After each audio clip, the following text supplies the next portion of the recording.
مرحبا بكم مشاهدينا في حوارات السياق. بعد 7 سنوات من إعلان ترشحه لمنصب الرئيس الأمريكي، أطلق دونالد ترامب محاولة رئاسية أخرى ليلة الثلاثاء. ترامب وعمره 76 عاما قال مخاطبا مئات من أنصاره ومئات من وسائل الإعلام الوطنية والدولية إنه سيترشح لمنصب الرئاسة مرة أخرى من أجل جعل أمريكا عظيمة مرة أخرى. عموما للمزيد من المتابعة ينضم إلينا الدكتور إريك أستاذ مشارك ومدير برنامج الدراسات العليا للعلوم السياسية في جامعة فلوريدا الدولية. دكتور إريك، شكرا لانضمامك لنا. Thank you for having me. مرحبا.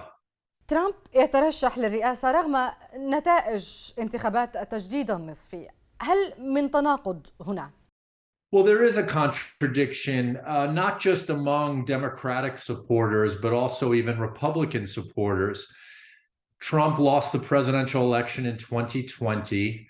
They also lost both the Senate and the House of Representatives in 2020.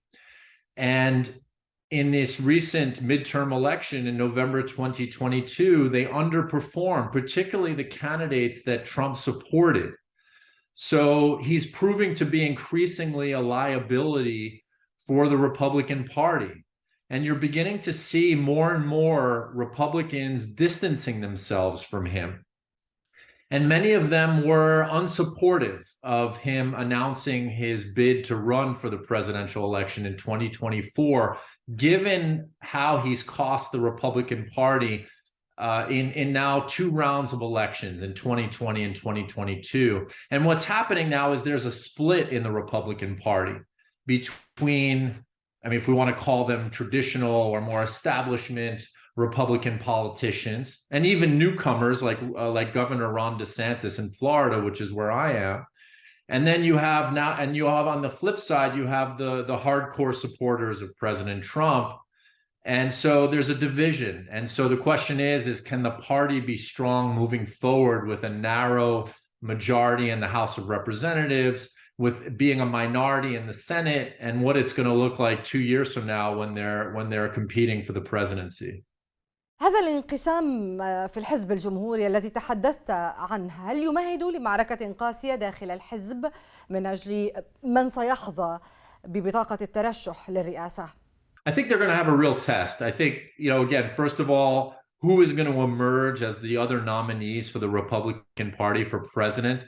The candidates that Trump supported in the midterm elections did not do well, largely across the board, with a few exceptions in Ohio and Wisconsin. We had a governor in Florida who performed very, very well, and who's proving to be one of the big challengers, Governor Ron DeSantis. And Trump is already attacking Governor DeSantis, among other upcoming Republican politicians who may challenge him for the nomination in 2024. And I think the next 2 years in the House of Representatives is going to be a big test for the Republican. Can they keep their coalition together despite these divisions between pro-Trumpists and I won't say anti-Trumpists, but people who are cautious or fearful of Trump? Can they keep their coalition together to contest the Democrats in Congress and even to push back against the Biden administration in the next 2 years with the slim majority that they have in the House of Representatives is going to be a question that we should keep our eyes on for the next 2 years. بما أنك ذكرت دوسانتس، هناك من يقول إنه ترامب النسخة المعدلة. أنت من فلوريدا أليس كذلك؟ هل تتفق مع هذا الوصف؟ Yeah, I do. He's less of a polarizing figure. I mean, he's proved he's been here now in the governorship for 4 years, since 2018. And he performed very, very well, even beating, the forecasts of the polls in terms of his ability to unify different groups in the state across different demographics, across different geographies, urban and rural, men and women and different age groups. And so, he's pushing this right-wing agenda in the state of Florida and even beyond the state of Florida, when he flew immigrants from Texas to Democratic states, to try to continue to command national headlines. And so he's less polarizing and I would say maybe less offensive rhetorically as Trump was. and at the same time quietly, well, not always so quietly, pushing some similar policies that Trump supported during his presidency. So, some would say that exactly the way you described him, that he's Trump 2.0 with being a less polarizing or offensive figure in the process. And some would say that that's those who are on the left in this country or Democratic supporters would say that he's more dangerous in that respect. طيب ماذا عن حظوظه للترشح لانتخابات الرئاسة المقبلة؟ I mean, right now they're looking very good, but we'd have to see what happens in the next 2 years. A lot can happen between 2022 and 2024. But, given the way that he performed, he basically had a landslide election victory against his challenger, Christ, the Democratic challenger, who himself had once been a Republican and then became a Democrat. So he's an interesting and even controversial figure himself. But it wasn't even close in terms of his bid for re-election for governorship, Ron DeSantis. And some are saying that right now he's looking really like a front runner for the nominee of the Republican Party. And it's not an accident that Trump has been on the offensive against Ron DeSantis and has been openly criticizing him.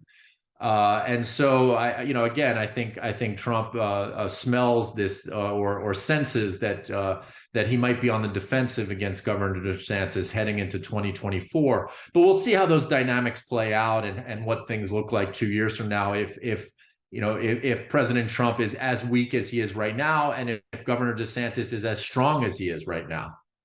كشف حساب فترة رئاسة ترامب هل يؤهله للانتخابات؟ وكيف ينظر إليه الأمريكيون؟ هل ما زالت لديه الشعبية نفسها؟ Well, even in 2020, even though a lot of people voted for him in this country, he still lost the presidency. Some would say that he helped cost the Republicans seats in the House of Representatives, or a majority in the House of Representatives in the Senate. And so I think he's increasingly being viewed as a liability. Now, again, that can change over the next 2 years, but I wouldn't predict that it would necessarily, given the way things are trending. I think he has a minority of core supporters within the government and outside the government and society among certain social groups. I don't think that that's going to change. But I think more and more people are waking up to the fact that it may be time to be supporting up-and-coming Republican leaders like Governor DeSantis and others who, again, may have similar policy preferences, but may be different in the way they present themselves rhetorically or publicly, and may be able to unify more supporters and even attract voters outside of outside of the Republican Party that are independents. And so I think you're sensing that that's happening the way that people are speaking in the media and around inside and outside Washington. في خطابه الأخير حاول ترامب أن يصور نفسه كخبير في ملف العلاقات الخارجية، نقطة ضعف ديسانتس، كذلك إدارة بايدن ورصيدها الخارجي، خروج الجيش من أفغانستان بشكل فوضوي، الحرب في أوكرانيا، كذلك تضخم. هل ستؤهل هذه الملفات ترامب للعودة للبيت الأبيض؟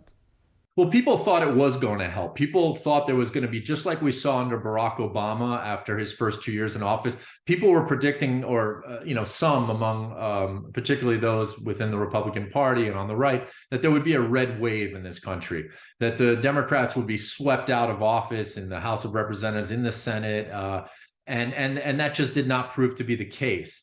And so I think that, yes, people thought that it was going to really come down to the economy because, like everywhere in the world, we're feeling the impacts of inflation, supply shortages, the shortages of goods, and due to the protracted pandemic, the supply chain issues coming out of China and elsewhere, the impact that the Ukraine war is having on the global economy. But what rivaled that issue among voters were also social issues like the abortion issue. And that, that really, some would say, cost the Republicans and prevented a red wave from happening. And so, again, Trump can posture the way he wants. He can speak the way he wants the way he did earlier this week. But the realities are more complicated. And, the fact is we're a very polarized country. We have very narrow majorities, slim margins and slim majorities in these elections and in our government institutions. And so, again, it's right now that, like I said earlier, we'll have to see what happens with this divided Republican Party as it moves forward, and even how the Democrats respond with a narrow majority in the Senate. And with a president who's, as you said, President Biden, who's been unpopular, and yet still the Democrats were able to have fair electoral gains despite his low popularity. كيف ستؤثر نتائج انتخابات التجديد النصفي على الملفات المتعلقة بالشرق الأوسط ومنطقة الخليج؟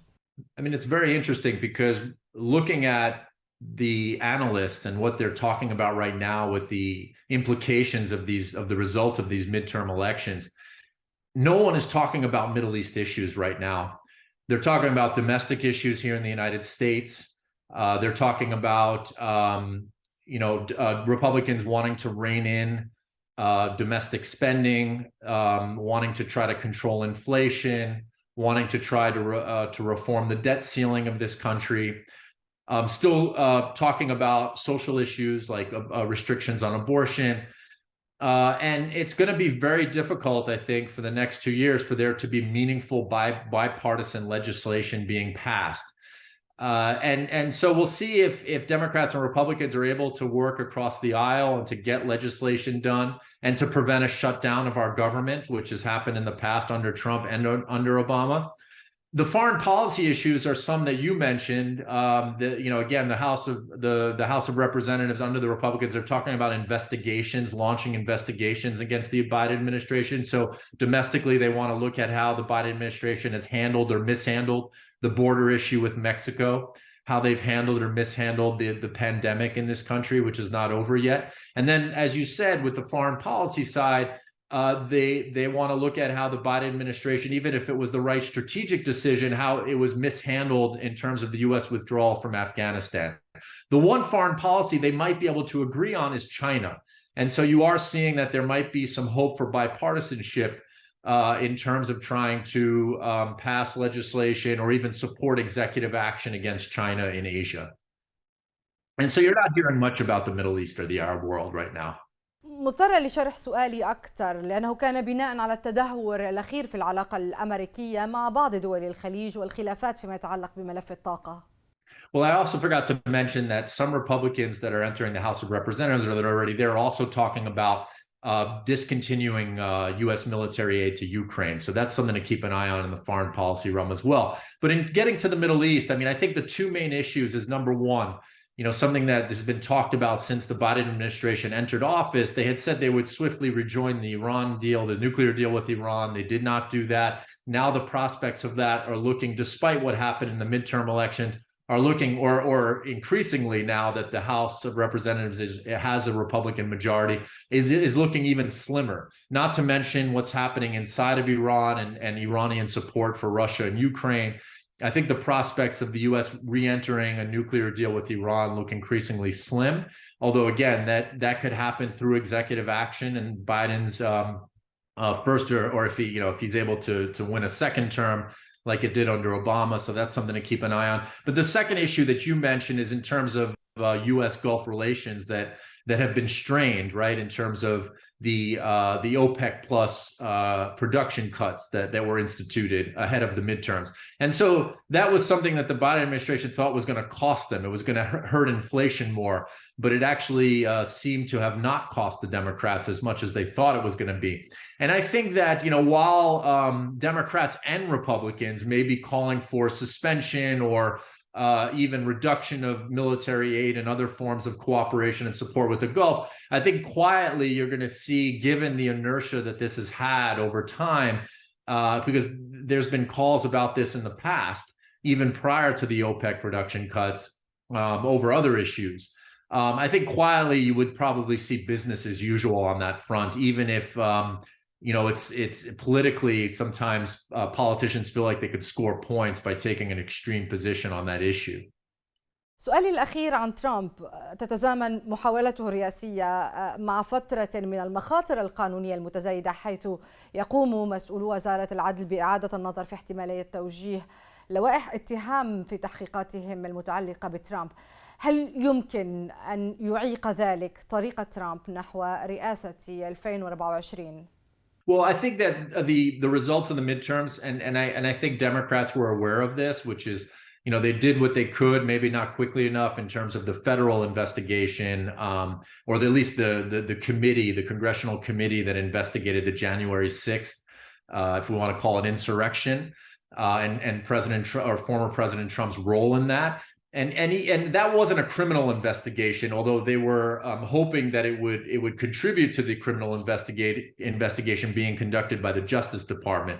And that's still, of course, under Democratic control, given that it's part of the executive branch. So we'll see how that develops inside the Justice Department.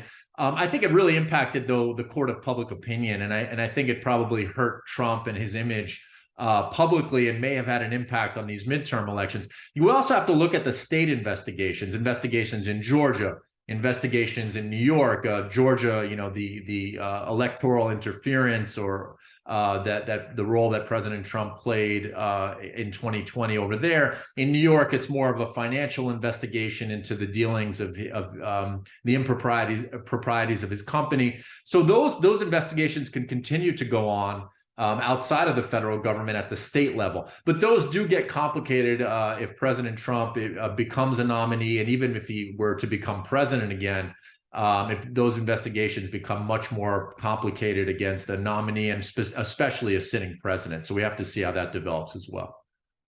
دكتور إريك شكرا جزيلا للمشاركة معنا في حوارات السياق. My pleasure. شكرا عليكم. مشاهدينا، شكرا على طيب المتابعة. إلى الملتقى.